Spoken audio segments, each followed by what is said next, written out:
This is Jeremy Clark of JeremyBytes.com, and today we're going to be talking about unit testing.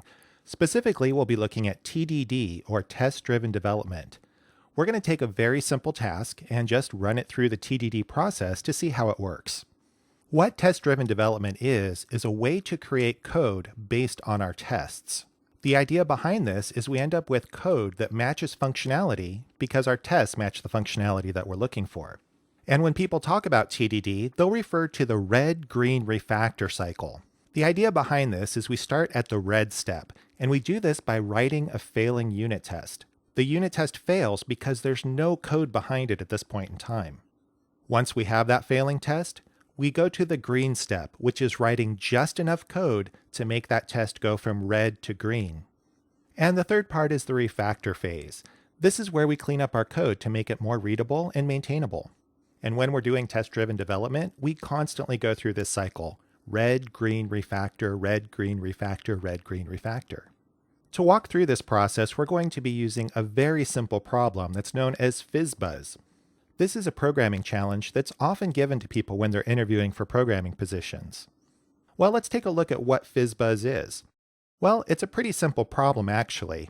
We're asked to print the numbers from 1 to 100. If a number is divisible by 3, we want to print the word fizz instead of the number itself. If it's divisible by 5, then we want to replace the number with buzz. And if it's divisible by both 3 and 5, we want to replace it with FizzBuzz. Now, anyone who's familiar with a programming environment can do this in just a few minutes, but it also makes a good example of how we can TDD our way into this particular code. So let's head on over to Visual Studio and get started. So here we are in Visual Studio, and we have a simple console application set up right now. As we can see, we have a for loop that goes from 1 to 100, and we just output that to the console. And if we run this application, we should see no surprises. So let's go ahead and create the classes that we want to use for testing. Now I'm going to put these into a separate class library. This isn't necessary, but we're going to go ahead and do it in this case. So I'll just create a new class library, and I'm going to call this FizzBuzz Library. So this is where our business logic will go. Now I will go ahead and rename class 1 to FizzBuzzer, because that's the class name that I want to use for this. Now if you're a TDD purist, you might be saying, hey Jeremy, you're writing some code here. Well, I'm basically setting up some shells, and since in C# we have a class-based system, we kind of need a place to put our code. So we do kind of need some empty shells before we can get heavy into the TDD process. Now I'm going to create another class library that will hold our unit tests. So again, I'll just create a new project. This will be a class library. And I name my class libraries after the projects that I'm testing. So we'll go ahead and call this fizzbuzz.library.tests. And then for the test class, we'll go ahead and name this FizzBuzzer tests. Now the first thing I'll do is I'll go ahead and add a reference to our FizzBuzz library so that we can reference that object inside our test project. And then I'm going to go to NuGet and add in NUnit. Now NUnit just happens to be my preferred testing framework at this time, but this process works with whatever test framework you want to use. Now I'm going to be using NUnit version 2.6.4. The reason I'm installing a previous version is because I also want to use the NUnit test adapter. This plugs into the Test Explorer in Visual Studio, and that way we can see our tests right inside Visual Studio. Now there is a 3.0 version of the test adapter, but as of the time of this recording, it's still in CTP. So we'll go ahead and use the latest production version. Okay, and with our NuGet packages in place, I'll go ahead and do a build just to make sure that everything's good up to this point. Now, before writing any tests, I'm just going to make sure that the test adapter and our framework is set up properly. So I'm just going to go ahead and write a sample test that we can use. Now, when we're using NUnit, the way we specify that this is a test class is we use the test fixture attribute. Now you'll notice that I do have a compiler error here, and that's because I need to add a using statement to the top of my class. Well, instead of doing that, I'm going to press Control Dot, and Visual Studio will offer to add NUnit.framework. I'll go ahead and hit Enter, and now we can see that using statement is at the top of my class. And let's go ahead and just create a sample test. So I'll just go ahead and label this as test. We'll say public void sample test. and we'll just say assert pass. So we just want this to come up green. Now after I build, I should see this come up in our test explorer. And there it is. And if I hit the run all, then our test will come up green. Okay, and that lets us know that our test environment is set up properly. Now, if you're using Visual Studio Enterprise, you'll have this button up here, which is a toggle button that says Run Tests After Build. When I click this down, it will automatically run my unit tests every time I build my application. Now, if you don't have that button and you're following along, you'll just have to click the Run All link after each time we build to see the unit tests update. Now, to actually create our tests, what I want to do is create tests that will go through the numbers 1 through 20 and get the output that we're expecting. Now, again, we're going to start with a failing test, and I'm going to start by testing the number 1. Now, what do we expect when we put in the number 1? Well, we expect that we're going to get the number 1 out. So we'll say public void, and I'll type in buzzer since this is the object that we're testing, and I'll say when 1 returns 1. Now, when I'm doing unit testing, I like to use the arrange, act, assert methodology. This is an easy way to organize our unit tests so that we have our code in similar places. Our arrange section has any kind of setup that we need to do. In this case, I'm going to create an int called input, and we'll set this equal to 1. So that'll be our incoming value. Now, in our act section, this is where we perform the work that we want to do. In this case, I want to call a method that will process this digit using the FizzBuzz logic.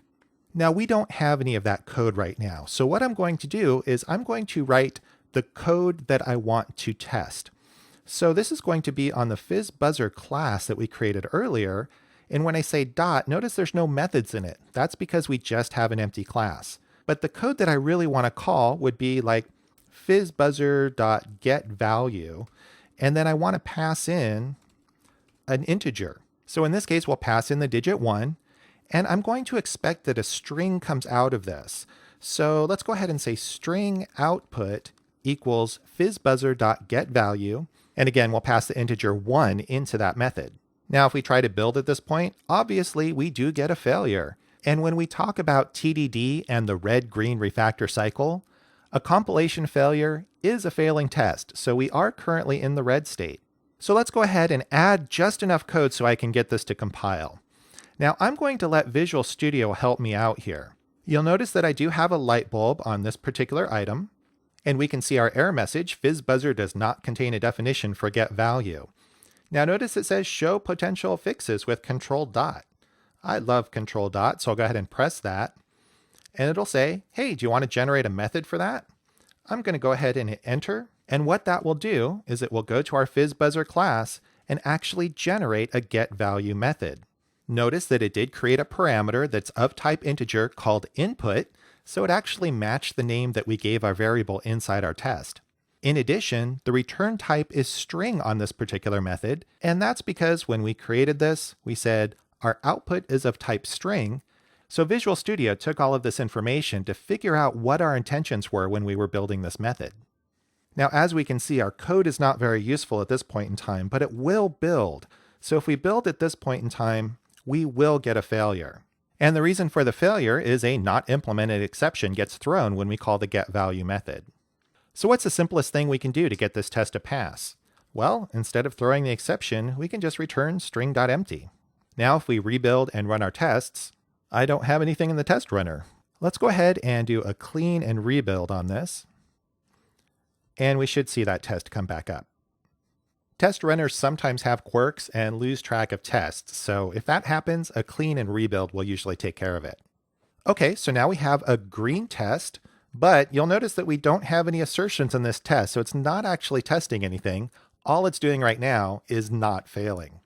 So let's go ahead and add an assertion. So we'll say assert are equal, and then you'll see we have an expected and an actual. In this case, we expect the string 1 as the result that's coming back, and our actual is what we have in our output variable that's coming back from our getValue method. And again, we'll rerun at this point, and we'll see that we actually have a failing test now. And if we look at the results, we'll see that string.empty is coming back instead of 1. Now again, we'll flip over to our code and make the simplest change possible to get this to pass. In this case, I'm just going to return the string 1. And now we have a passing test. Now I realize this is a very naive way to approach this particular method. We know that this code is not going to be good for future use. But the idea behind TDD is we take very small steps, and that way we're more likely to be successful. Now, when I'm using TDD in the real world, I tend to take larger steps, and then if I start to run into some issues, I'll cut that down and take some smaller steps. Since we're just learning the basics at this point, we'll go ahead and start with those very small steps. Okay, so there's our first passing test. What I want to do is go ahead and create another test that will test for number 2. And to start out with, I'm just going to create a separate test method. So we'll say public void buzzer when 2 returns 2. And we'll use the same code from our previous test. So we'll say int input equals 2, string output equals FizzBuzzer dot get value input, and assert r equal 2 and output. Now you'll see I'm using the same arrange act assert layout, but I don't actually have the comments in there. Now if we build and run our tests, we'll see we have a new failing test, which puts us back into the red phase. So let's flip over to our code and write just enough code to get this one to pass. Now we could start putting if statements in here, but since this is really our default value that we want, we'll just say input.toString as our return. And now when we build and run our tests, we should see both of our tests come up green. Now this tells us two things. First, it tells us the code we just added makes our test pass. So that's a good thing, we just accomplished that goal. But more importantly, it also tells us that the code we just added does not make any of our previous tests fail. So that means we haven't broken any existing functionality. So let's go back to our tests and add a third one. Now this test is going to be a bit different because we want to return the string fizz instead of the number if we have a 3. So we'll say buzzer when 3 returns fizz. And again, we'll have similar code, so I'm just going to go ahead and copy and paste this down here. We'll change our input value to 3, and then we'll change our expected value to fizz. Now if we build and run our tests at this point, again, we'll be in the red phase because this latest test doesn't pass. So let's add just enough code for this. So we'll say if input equals 3, return fizz. Otherwise, just return the input.toString. And when we build and run our tests, we'll see that everything comes up green. Now once we start headed towards 4, I basically end up with the same test that I have for these 1 and 2. I don't want to keep duplicating this test over and over again. So what we'll do instead is create a test that takes a parameter. So let's go ahead and alter this test that takes a 2 as a value. So I'm going to create a parameter, int input, and then we'll go ahead and remove our variable that we have here. Now what I want to do is tell the testing framework that I want to use the value 2 for this particular parameter. Now NUnit has an attribute that we can use for that. So we can say values, parentheses 2, and just put that in front of our parameter. Now watch what happens when we run our tests. We still have a passing test, but notice that the parameter has been filled in with a value here, so we see 2 inside parentheses. So what that tells us is we can turn this into a more general purpose test. So instead of just working with 2, we'll just say, you know what? When default returns input. And then inside our assert, we can just take our parameter input.toString and use that as our expected value. And if we rebuild, we'll see that we still get a passing test. But now I can start adding additional values. So let's say 1, 2, 4, which is the test we really wanted to write. Now what will happen is this will run this one test with all 3 of those different parameters. And at this point, we see they do all come up green. The good news there is that I can get rid of this initial test that was just testing for 1 and replace it with this general purpose test that will test for 1, 2, and 4. Okay, and our next value is 5, so let's go ahead and do that. So public void buzzer when 5 returns buzz. And again, this will look similar to our 3 tests, so we'll go ahead and just copy and change a few things. So we'll change this to a 5, and then we'll change our expected output to buzz. And when we build at this point, again, we'll see that we're in the red state because this test does not pass. So let's flip over to our code and write just enough code to get this to pass. So we'll say if input equals 5, return buzz. And when we build and run our tests, we'll see that we are passing again. Now for 6, we would expect that to return fizz just like our 3 does. So let's go ahead and parameterize this test. So instead of saying when 3, we'll say when div3 to denote that it's divisible by 3. And then we'll go ahead and parameterize this test as well. So we'll say values, and we'll start out with just 3 to start with, int input, and then we can remove this local variable. We'll just rebuild and rerun our test to make sure that it still works. And we can see our last test there, when div3 returns fizz, does still work. But let's go ahead and add another value. So we'll ask for 6, and then again, we'll build and run. And we see that we're back to our red state now. So let's go back to our code and just update this if conditional. So instead of equal 3, we'll say mod 3. So we'll divide it by 3 and look at the remainder. And if the remainder is 0, then we'll go ahead and return fizz. So this should work for all multiples of 3. And when we build and rerun our tests, we'll see that our tests do come up green. Okay, and for 7 and 8, we don't expect anything special, so we'll just put those in our default, comma 7, comma 8. And we'll just rebuild to verify that those do work. And the same thing for 9, we'll go ahead and add that to our divisible by 3 test, and we should see that that comes up green. And then for 10, we'll need to alter this test the same way we did for 3. So let's go ahead and first parameterize this. So we'll say values 5, int input, remove our local variable, and again, we'll just rebuild and verify that everything still works. And then we'll go ahead and add a 10. Now when we build and run our tests, we'll see we're back in a red state, and that's because we're not accounting for multiples of 5. So again, we'll make the same change down here. So we'll say input mod 5 equals 0. So anything that's evenly divisible by 5 will return buzz. And when we build and run our tests, we'll see that everything does come up green. And let's just keep going by adding values. Okay, so 11 will be a default. 12 should be divisible by 3. 13 will be a default. 14 as well. And then 15. Well, again, if something's divisible by both 3 and 5, we want to do something special. So let's go ahead and just do a build, make sure that all of the ones we just added still work. And then we'll go ahead and add one more test to say that it's divisible by 3 and 5. So we'll say public void buzzer when div3 and div5 returns FizzBuzz.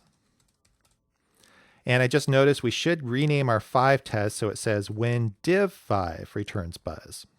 And we'll go ahead and start out by parameterizing this. So we'll say values 15 int input. And we'll copy these 2 lines of code to make things a little easier. And we'll go ahead and say FizzBuzz is the expected output. So let's build and run our tests. And we see we do have a red failing test now. And if we look at the error message, we'll see it's expecting FizzBuzz, but it just returns fizz. And the reason for that is the way that our code is set up right now. It will hit this first if block, it will be divisible by 3, and so it'll return fizz immediately. So let's go ahead and just add one more conditional, and I'll need to do this at the top since we're checking both divisible by 3 and 5. We want this one to be checked first. So we'll say if input mod 3 equals 0, and input mod 5 equals 0, return FizzBuzz. And we'll go ahead and rebuild and run our tests, and we'll see we're back in the green state. So let's go ahead and just round this out so that we are going all the way up to 20. Okay, so for 16, that will just be a regular number, as will 17, Now 18 is divisible by 3, so we'll put that there. 19 will be a default. And then 20 is divisible by 5, so we'll go ahead and put that one down there. And when we rerun our test, we see we now have 20 passing unit tests. Now what's nice about having the parameterized values, I can get 20 distinct tests out of these 4 test methods. Now we haven't done much refactoring so far, and that's because this is a pretty simple case. Now whenever I do FizzBuzz, I don't really like this layout just because I'm checking the mod 3 and the mod 5 twice in these different if statements. So I actually prefer a system where I can append fizz and buzz to an existing string based on what the divisibility is of our input. So let's go ahead and do a little bit of refactoring. So first I'll create a string called output, and we'll set this to string.empty by default. Then we'll get rid of this one that checks for both 3 and 5. And if it's divisible by 3, rather than returning fizz, what we'll do is we'll say output plus equals fizz. So we'll just append to the existing string. And then we'll do the same thing for buzz. We'll say output plus equals buzz. So if it's divisible by both 3 and 5, it will end up getting appended to twice, and we'll end up with FizzBuzz, which is what we want. Now I do need to add one more conditional for the default state. So we'll say if string.isNull or empty, output, meaning that we haven't hit either of those previous cases, then we'll set output equal to input.toString. And then at the very bottom, we'll just return our output. Now what's really nice about having all 20 of these tests in place is I can simply rebuild my code, rerun my tests, and see that everything still passes. That means even though I made modifications to the code to make it more readable or easier to maintain, I did not change any functionality. And this is one of the things I really like about unit tests. They give me the ability to move forward confidently. They tell me immediately if I accidentally changed something I shouldn't have. So the last thing we need to do is just update our program. So for this, we'll go ahead and just add a reference to our FizzBuzz library. And then inside of our method, we'll just call the getValue method. So we'll say FizzBuzzer. And again, I'll go ahead and do control dot to bring in the using statement at the top of the class. Dot getValue. And then we'll just pass in I, which is our value from 1 to 100. And now if we run our console application, we'll see our values from 1 to 100 with fizz for everything divisible by 3, buzz for everything divisible by 5, and FizzBuzz for anything that's divisible by both 3 and 5. So we can see as we go through, we can see both fizz, buzz, and also FizzBuzz in different situations. So that's the basics of TDD. We have the red-green-refactor cycle, and we just keep continuing through that until we have all the functionality that we need. Now we started out with a very simple project, and we took very small steps so we could see how they work. Now like I mentioned, when I do TDD on real applications, I have a tendency to take larger steps, and we'll look at that in a future video. Until then, for more information, feel free to visit www.JeremyBytes.com, and we'll see you next time.